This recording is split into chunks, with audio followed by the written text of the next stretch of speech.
다 함께 요한복음 13장 34절로 35절 11월의 말씀을 암송하시면서 하나님 앞에 예배자로 나아가시겠습니다. 새 계명을 너희에게 주노니 서로 사랑하라. 내가 너희를 사랑한 것 같이 너희도 서로 사랑하라. 너희가 서로 사랑하면 이로써 모든 사람이 너희가 내 제자인 줄 알리라. 아멘. 찬송가 357장 주 믿는 사람 일어나 다 힘을 합하여 우리 힘차게 믿음이 이기네 고백하며 찬양하시겠습니다.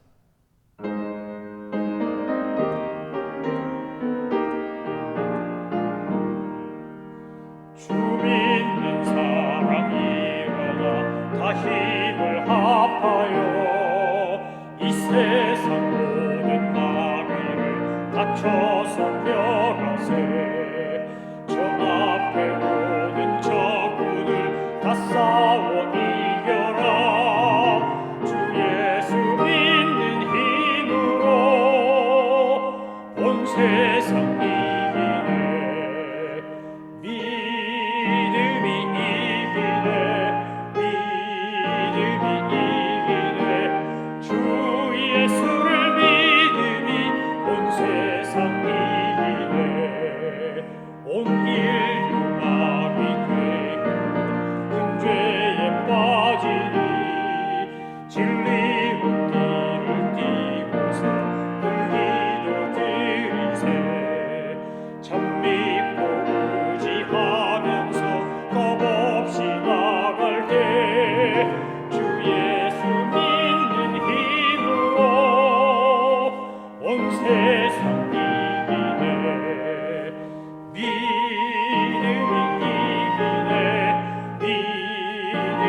이기네.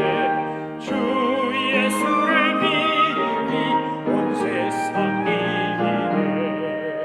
끝까지 이긴 자에게 흰 옷을 입히고 또 영생 복을 주시니 참 기쁨일세. 이 어두운 세상 지나서 저 천성과 보고 주 예수 믿는 힘으로 온 세상 이기네.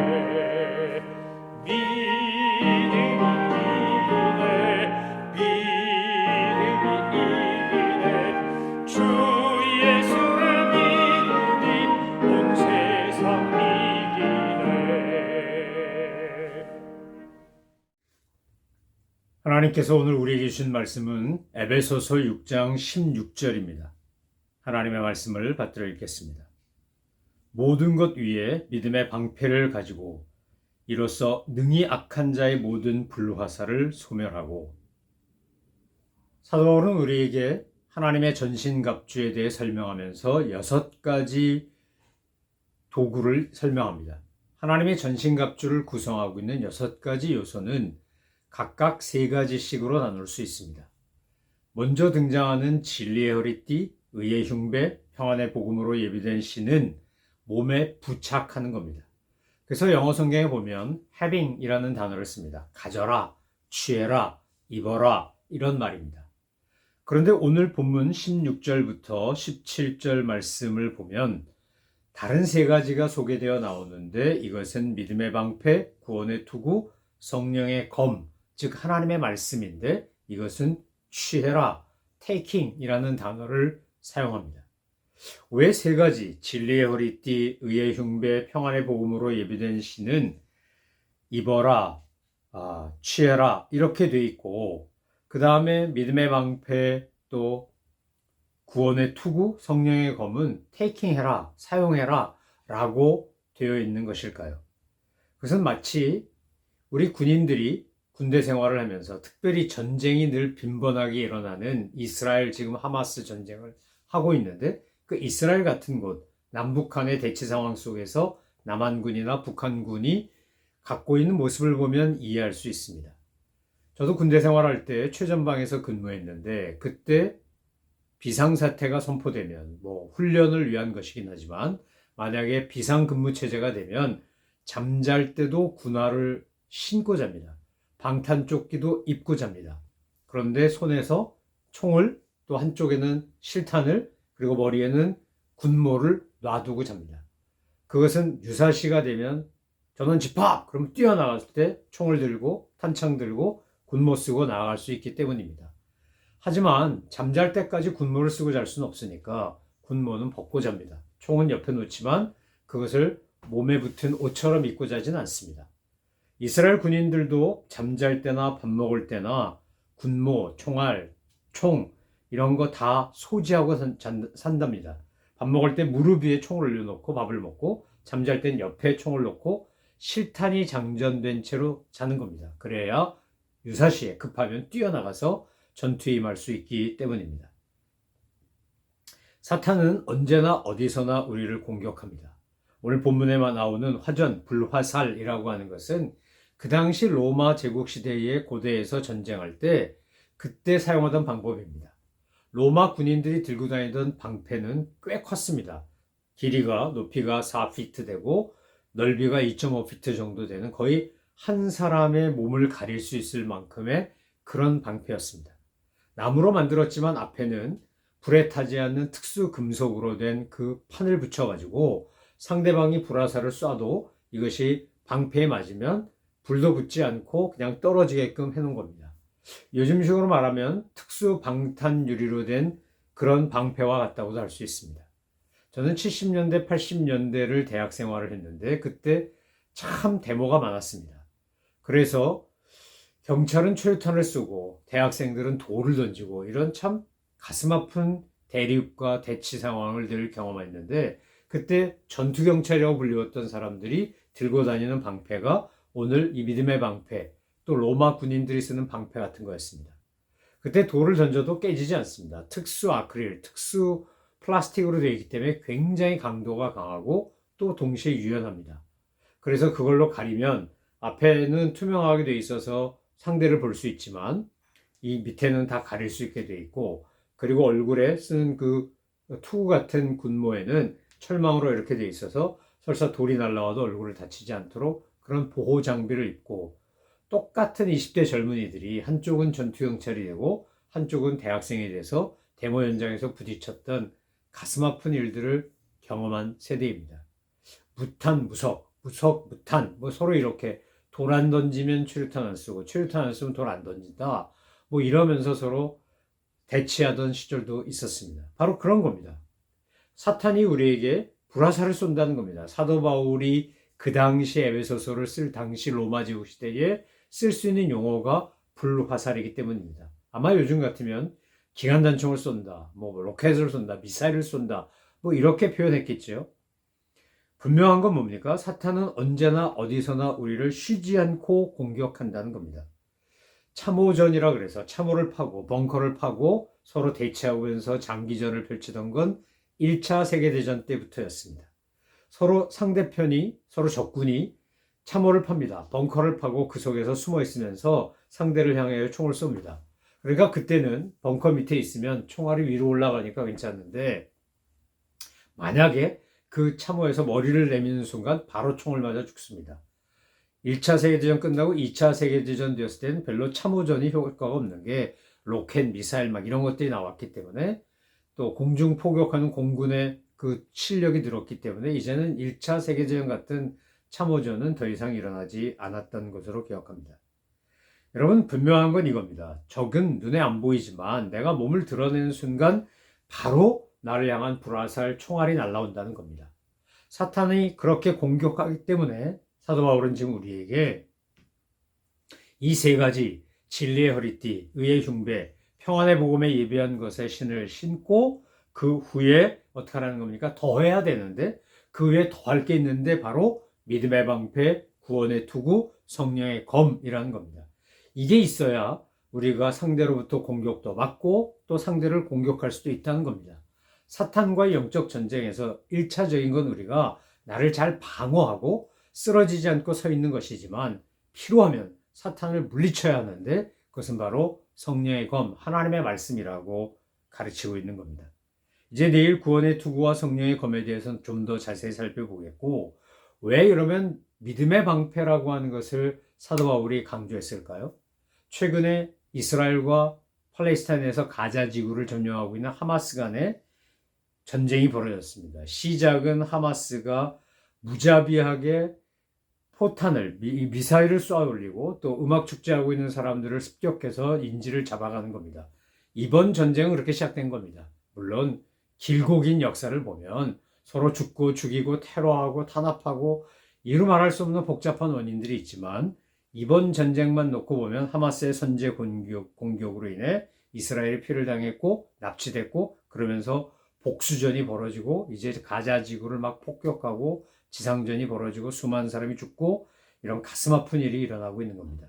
근데 원래 이스라엘은 남쪽에 있는 하마스나 북쪽에 있는 헤즈볼라 같은 테러 집단들이 자기를 공격하는 걸 막겠다고 저고도 방공 체계인 아이언돔이라고 하는 것을 개발해서 사용하고 있었습니다. 이게 미사일을 쏘거나 로켓을 쏘면 요격시키는 그런 방식입니다. 사드가 이제 저고도 아니 고고도라면 이 아이언돔은 저고도 낮게 날아오는 것을 막는 겁니다. 명중률이 방어율이 90%가 넘는데 이번에 하마스의 공격 앞에서는 이 아이언돔이 기능을 발휘하지 못했습니다. 왜냐하면 허를 찔렸기 때문입니다. 하마스가 만들어서 사용하는 로켓 가삼이라고 하는 로켓 자체는 굉장히 허접합니다. 그게 별로 기능이 좋지도 않습니다. 명중률도 높지 않습니다. 그런데 이번에 그 가삼 로켓을 동시에 수천 발을 쏜 겁니다. 그러면 이 아이언돔이 그것을 막아내지 못하는 겁니다. 그래서 너무나 많은 피해를 이스라엘 측이 받게 된 겁니다. 사탄의 공격도 이와 같습니다. 우리의 허를 찌릅니다. 우리로 하여금 내가 준비하고 있다고 생각했는데 그 틈새를 이용해서 공격해 옵니다. 2차 세계대전 때 독일군이 소위 프랑스가 자랑하는 마지노 노선이라고 그래가지고 방어선을 그들이 철통같이 지키고 있었기 때문에 그 프랑스로 직접 진격하지 않고 돌아서 이웃 국가를 돌아가지고 공격해서 파리는 순식간에 점령당하고 말았습니다. 사탄은 우리를 그렇게 공격합니다. 가장 많이 공격하는 것 중에 하나가 뭐냐? 사탄의 불화살이 날아오는 것은 바로 우리의 마음, 생각, 습관입니다. 무기력하게 만들고 절망스러운 생각, 분노하는 마음, 이른바 잡념, 잡생각 이런 것을 하도록 유도합니다. 산만하고 분주하게 합니다. 우리가 영화를 보거나 드라마를 보거나 뉴스를 보거나 뭐 스포츠 중계를 보거나 예능 프로그램 같은 거 볼 때 많은 분들이요 집중이 잘 되고 산만하지 않다 그럽니다. 잡념 안 된다 그럽니다. 근데 희한하게 성경을 읽거나 기도하려고 하면 왜 이렇게 마음이 집중이 안 되고 잡념이 들고 산만하고 딴 생각하고 갑자기 뭐 가스불 위에 지금 내가 냄비를 올려놨는데 불을 껐나 안 껐나부터 시작해가지고 뭐 멀리 있는 자녀 걱정부터 별의별 생각이 다 듭니다. 여러분 그러면서 사탄은 우리를 공격합니다. 마음의 평안을 뺏는 사건과 또 이상한 사람들이 옆에 와가지고 나로 하여금 매우 불편하게 내 안에 있는 기쁨과 감사를 빼앗아가고 나를 아주 힘들게 만듭니다. 심지어는 불경건한 생각을 하도록 유도하고 미움과 분노에 내 마음과 생각을 뺏기도록 공격합니다. 이것이 오늘 사도 바울이 말하고 있는 이 불화살이라고 하는 말에 표현된 사탄의 다양한 공격입니다. 여러분 분명한 것을 우리가 기억해야 하는데 그것은 영적 전쟁은 매번 있고 우는 사자처럼 사탄은 우리를 집어삼키려고 공격한다는 겁니다. 베드로전서 4장 12절에서 사도 베드로는 시험 당할 때 이상하게 생각하지 말라고 권합니다. 성도는 사탄의 공격 대상이자 시험 대상이라는 겁니다. 디모데후서 3장 12절은 이렇게 말합니다. 너희가 예수 그리스도 안에서 경건하게 살려고 하면 핍박받는 것이 당연하다. 그것을 이상하게 여기지 말라라고 권합니다. 그럼 이런 사탄의 공격을 우리는 뭘로 이기느냐? 오늘 에베소서 6장 16절에 나오는 것처럼 믿음의 방패로 막아내고 이것을 이깁니다. 요한 1서 5장 4절에 보면 세상을 이기면 이것이니 우리의 믿음이다 이렇게 말합니다. 왜 우리의 믿음이 세상을 이기고 사탄의 공격을 막아냅니까? 믿음의 방패를 가졌다라는 말은 우리가 믿음의 대상이신 주님을 집중하고 그분을 바라보고 그분을 의지하고 있다라고 하는 표현입니다. 여러분 성삼일체 하나님을 우리가 바라보고 있을 때 우리는 믿음으로 승리하고 이깁니다. 히브리서 11장 1절은 뭐라고 말합니까? 믿음은 바라는 것들의 실상이요 보지 못한 것의 증거라. 그러면서 수많은 믿음의 영웅들을 소개합니다. 여러분, 아브라함이 하나님께 의롭다고 인정을 받은 것은 아브라함이 하나님을 믿으니 이를 그의 의로 여기시고 성경은 그렇게 말합니다. 여러분, 하나님을 믿는 것이 우리의 삶의 믿음의 방패입니다. 하나님을 경험하고 사는 것, 하나님의 말씀에 순종하는 것, 믿음의 주요 온전케 하신 이이신 예수님을 바라보고 사는 것이 믿음의 방패입니다. 그러면 그 믿음의 방패를 갖고 있는 한 사탄은 우리를 어떻게 할 수가 없습니다. 우리가 그 믿음의 방패를 놓고 있으면 당할 수밖에 없습니다. 우리는 절대로 마귀나 사탄을 이길 수 없습니다. 우리의 능력으로는 백전백패합니다. 그런데 성삼일체 하나님의 능력을 믿고 내가 믿음의 방패를 사용하면 어떤 불화살이 와도 우리는 능히 이길 수 있습니다. 창세기 15장 1절에서 하나님이 내가 너의 방패요 상급이다 이렇게 말씀하셨습니다. 시편 46편에서는 하나님이 나의 피난처시요 나의 힘이시요 나의 도움이시라 이렇게 고백합니다. 시편 84편에서는 하나님의 이름이 바로 그 능력이 방패다라고 시편 기자 다윗은 노래합니다. 그렇습니다, 여러분. 우리가 이 세상을 살아가는 동안 영적 전쟁을 피할 수도 없고 내가 원하지 않는다 그래서 그 전쟁이 일어나지 않는 거 아닙니다. 그러나 어떤 공격, 어떤 불화살이 와도 우리가 능히 이길 수 있는 이유는 우리가 성삼일체 하나님의 이름으로 된 방패를 갖고 있고 사용할 수 있기 때문입니다. 주님의 이름이 능력입니다. 주님의 이름이 권세입니다. 주님이 나의 방패이시자 힘이시자 피난처이시자 도움이십니다. 그래서 사도 바울이 고백한 것처럼 내게 능력 주신 자 안에서 내가 모든 것을 할 수 있는 것입니다. 하나님의 이름이 능력이기 때문입니다. 예수님의 이름으로 성령의 이름으로 우리가 어떤 경우에도 굴하지 않고 승리할 수 있습니다. 여러분, 믿음의 방패를 취하십시오. 사용하십시오. 사탄은 끊임없이 공격할 겁니다. 허를 찌를 겁니다. 우리를 넘어뜨리고 쓰러뜨리려고 온갖 수단 방법을 가리지 않고 우리를 끊임없이 공격할 겁니다. 그러나 겁먹을 필요도 없고 두려워할 필요도 없습니다. 우리가 믿음의 방패를 들고 맞서면 반드시 우리는 백전백승하게 되어 있습니다. 오늘 여러분의 마음을 불편하게 하고 힘들게 하고 평안을 뺏어가고 온갖 잡생각, 불필요한 생각, 허탄한 생각과 불경한 마음을 갖도록 사탄이 공격하고 있다면 다른 걸로 그것을 이기려고 하지 마시고 믿음의 방패, 곧 성삼일체 하나님의 이름으로 그 능력으로 여러분 영적 전쟁에서 승리하시기를 소망하며 축원합니다. 기도하겠습니다. 하나님 아버지, 사탄은 우리를 끊임없이 공격하고 어떻게든지 우리를 망하게 하고 실패케 하려고 합니다. 그러나 주님의 이름이 능력이요 주님의 능력이 방패임을 알아 하나님이 시편 기자 다윗처럼 믿음의 조상 아브라함처럼 저희들도 그렇게 믿음으로 살아가고 믿음으로 싸워서 이기는 하나님의 사람들 다 되게 하여 주옵소서. 우리의 믿음의 방패가 되시는 우리 주 예수 그리스도의 이름으로 기도 올리옵나이다. 아멘. 하늘에 계신 우리 아버지, 아버지의 이름을 거룩하게 하시며 아버지의 나라가 오게 하시며 아버지의 뜻이 하늘에서와 같이 땅에서도 이루어지게 하소서. 오늘 우리에게 일용할 양식을 주시고 우리가 우리에게 잘못한 사람을 용서하여 준 것 같이 우리 죄를 용서하여 주시고 우리를 시험에 빠지지 않게 하시고 악에서 구하소서. 나라와 권능과 영광이 영원히 아버지의 것입니다. 아멘.